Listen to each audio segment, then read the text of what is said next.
রবীন্দ্র বিশ্ববিদ্যালয়ের শিক্ষার্থীরা দীর্ঘদিন ধরে তারা স্থায়ী ক্যাম্পাসের আন্দোলন করে আসছে।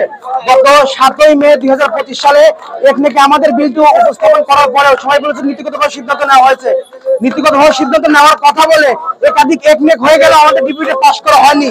এখন আমরা আর কোনো আশ্বাসে ঘরে ফিরবো না। যতক্ষণ পর্যন্ত না ডিপি অনুমোদন হবে ততক্ষণ পর্যন্ত রবীন্দ্র শিক্ষার্থীরা রাজপথ ছাড়বে না। এর ক্ষেত্রে তারা কঠোর কর্মসূচি দিবে।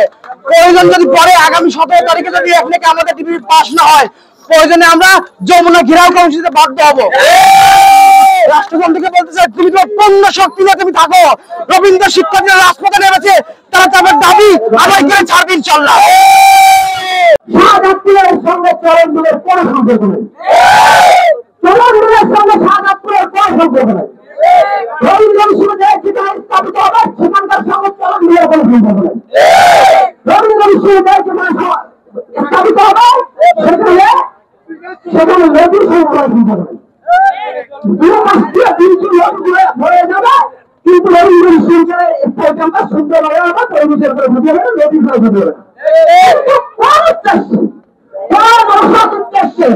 আপনি আপনার আমাদের ক্যাম্পাসটি আটকিয়ে দিয়েছেন। আমরা যখন অবরোধ করি প্রশাসন আমাদেরকে বলে, বাবা আমাদের নেগোসিয়েশন করলে উপদেষ্টা কথা হচ্ছে, এবার হয়ে যাবে, তোমরা ছেড়ে দাও। আমরা ছেড়ে দেই, আমরা রাষ্ট্রকে সম্মান করি, আমরা ভবিষ্য পরিষদকে সম্মান করি, তাই আমরা চাই কমিটির মত তৈরি হয়। কিন্তু আমাদের বারবার আর কতবার ঘুরে দেবেন, শিক্ষার্থীরা আর কতবার ভাই আমাদের পিঠ থেকে দিবে। আমাদের এইখান থেকে আজকে কথা যতক্ষণ পর্যন্ত এক উপদেষ্টা আমাদেরকে আশ্বস্ত করছেন, এক উপদেষ্টা আমি আবার বলছি, এক উপদেষ্টা যতক্ষণ পর্যন্ত আমাদের সঙ্গে নেগোসিয়েশন করছেন ততক্ষণ পর্যন্ত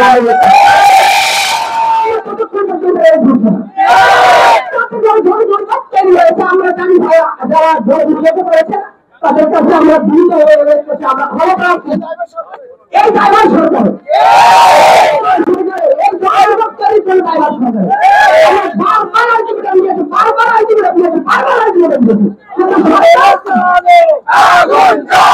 বান্ডেল থাকলে প্রতি সেনমানিতে টাকা বাঁচবে। বিকাশ সেনমানি বান্ডেল কিনে জিতুন প্রতি লেনদেনে। সকাল 9টা থেকে উল্লাপাড়া স্টেশনের উত্তর পাশে যে লেভেল ক্রসিং গেট আছে, এই গেটের উপরে রবীন্দ্র বিশ্ববিদ্যালয়ের ছাত্ররা তাদের কলেজ কেন্দ্রিক বিভিন্ন দাবি দেওয়া নিয়ে রেলপথ এবং সড়ক পথ দুটি অবরোধ করে রেখেছে সকাল 9 ঘটিকাতে। এতে করে দুই পাশেই অর্থাৎ ঢাকা অভিমুখী এবং দুটি ট্রেন, লাইরিমনপুরে সিল্ক সিটি এক্সপ্রেস ট্রেনটি এবং চিলাহাটি অভিমুখী, চিলাহাটি থেকে ছেড়ে আসা ঢাকা অভিমুখী চিলাহাটি এক্সপ্রেস ভাঙ্গুড়া স্টেশনে অবস্থান করছে 3 ঘন্টা ধরে। আর এদিকে রাজশাহী অভিমুখী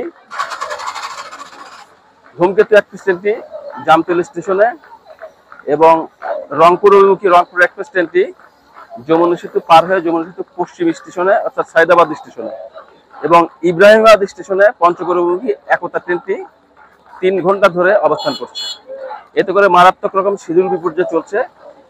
যত সময় গড়াচ্ছে তত বেশি আরো শিডিউল বিপর্যয়ের সম্ভাবনা আছে। এতে করে বিভিন্ন ধরনের হজ যাত্রী, বিশেষ করে হজ যাত্রীরা তাদের নির্দিষ্ট সময় গন্তব্যে পৌঁছাতে না পারার কারণে তাদের ফ্লাইট মিস করবেন এবং অনেক ধরনের অসুস্থ যাত্রী আছেন যাদের ডাক্তারের অ্যাপয়েন্টমেন্ট রয়েছে ঢাকাতে, তাদেরও চরম সমস্যার সম্মুখীন হচ্ছে। আমি অনুরোধ করব তাদের কলেজ কেন্দ্রিক যে সমস্যাগুলি আছে সংশ্লিষ্ট কর্তৃপক্ষ যেন বাস্তবায়নের সেই দাবিগুলো বাস্তবায়নের দিক দিয়ে একটু সচেষ্ট থাকেন এবং ছাত্রদেরকে বলবো আপনারা একদিনে সবকিছু হয় না, আরো সময় আছে। আপাতত আপনাদের এর মাধ্যমে অনুরোধ করছি তারা যেন তাদের অবরোধটা এখনই তুলে নেয়।